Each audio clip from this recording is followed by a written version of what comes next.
and inside cabin number 28, the walls were covered in blood.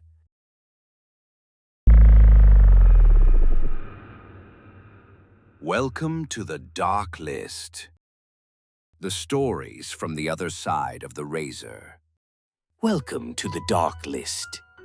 As the nights draw in and the days grow short, we return once again to the world of true crime. This week's story is often cited as the inspiration for the Hollywood movie The Strangers. It takes us to Keddie, a small town in Northern California, back in 1981. A time and a place that many believed were untouched by danger. A quiet mountain community, far from the violence of the big cities, far from Los Angeles, where headlines screamed of lives cut short every day. Nothing like that could ever happen here, not in Keddie. It was too quiet, too peaceful, too safe for anything bad to happen. But if that were true, you wouldn't be watching, would you? So, dear viewer, tonight, The Dark List presents Dead by Dawn, The Keddie Cabin Murders. In the spring of 1981, Keddie was little more than a forgotten corner of the Sierra Nevada, a scattering of cabins tucked between the trees and the railway line. Once a summer resort, it had fallen into quiet decay, paint peeling, porches sagging, the kind of place where people went to start over because there was nowhere else left to go. Cabin 28 sat near the edge of it all, half hidden by pines. It wasn't much. 2 small bedrooms, a living room with faded furniture, and thin walls that carried every sound. But for Glenna Sue Sharp and her 5 children, it was home. She'd left her husband the year before, packed the family into a car, and driven west looking for peace. Keddie had seemed safe, remote, yes, but friendly. By April, the snow had melted off the hillsides. The children were settling in. John, the eldest son, 16, his sister Sheila, 14, Tina, 12, and the younger boys, Rick and Greg, 10 and 5. They spent their days walking the tracks, visiting neighbors, borrowing bikes. It was the kind of freedom that only existed in places too small for danger to seem real. On the evening of April 11th, 1981, the lights of cabin 28 glowed softly against the trees. Sue was home with her youngest. John had invited a friend, Dana Wingate, to stay the night. Sheila was next door, babysitting. The air was still, the kind of quiet that presses down before midnight. Inside, the television flickered blue against the walls. Outside, the cabins lay in silence, an entire community asleep under the same indifferent stars. No one in Keddie heard anything unusual that night. No one saw the shadows crossing that gravel road, or the faint beam of headlights cutting briefly through the trees. By morning, the world would be different. But for now, cabin 28 was just another wooden box in the dark, waiting. On the morning of April 12th, 1981, the stillness of the Sierra Nevada mountains was broken by a child's scream.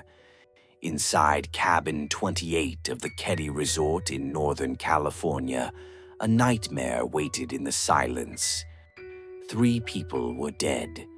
1 was missing, and the air, heavy with the smell of blood, seemed to hold its breath.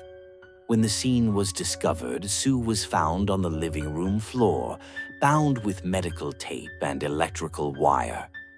Nearby lay her teenage son, John, and his friend, Dana Wingate. Both boys had been bludgeoned and stabbed. Sue had been beaten with such force that the imprint of a Daisy BB gun was left in her flesh. A claw hammer and a knife were missing from the cabin.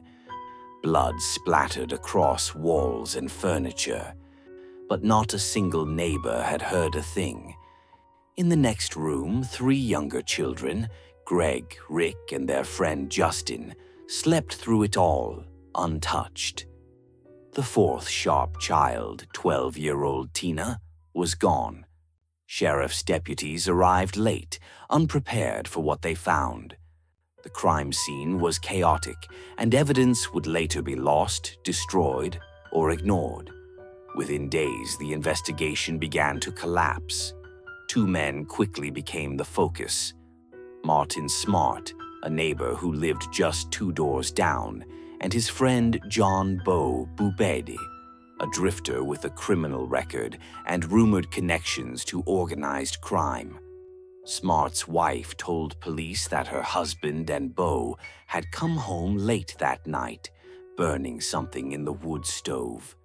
She also mentioned that Smart despised Sue Sharp, claiming she'd encouraged his wife to leave him. The motive, at least, was right there. Still, nothing stuck.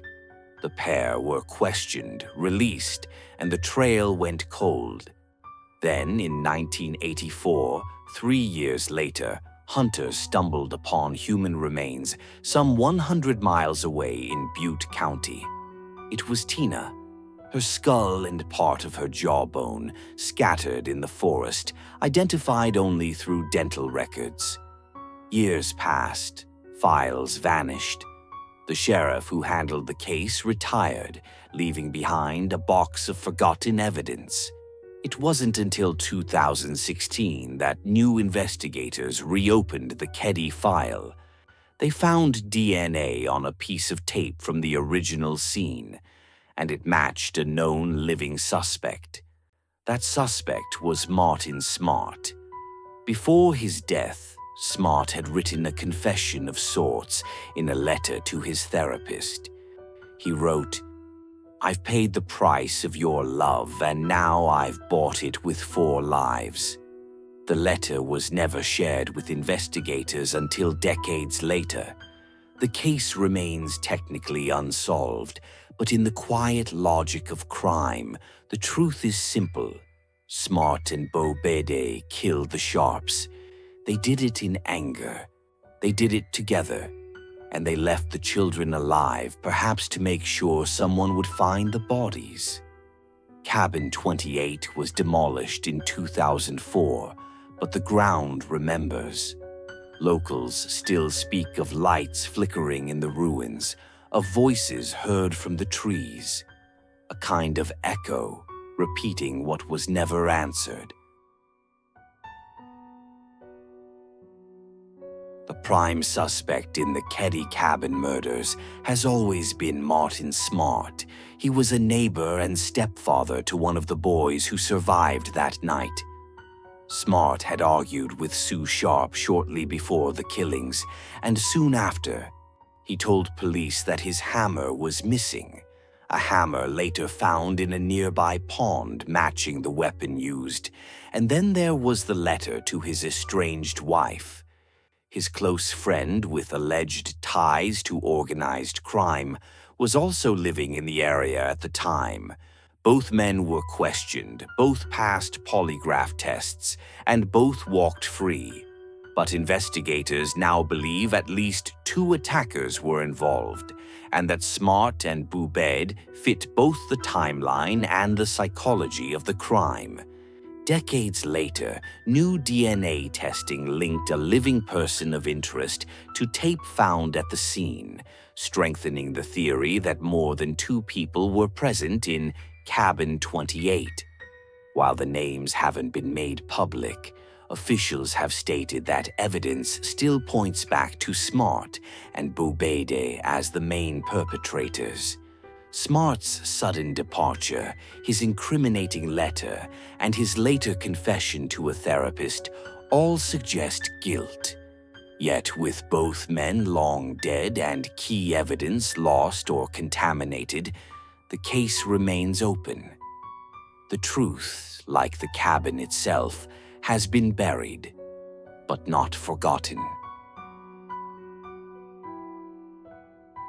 So, the latest evidence seems to suggest that Mr. Smart and Mr. Baubed remain the prime suspects in this case, though officially, the murders of Cabin 28 are still unsolved.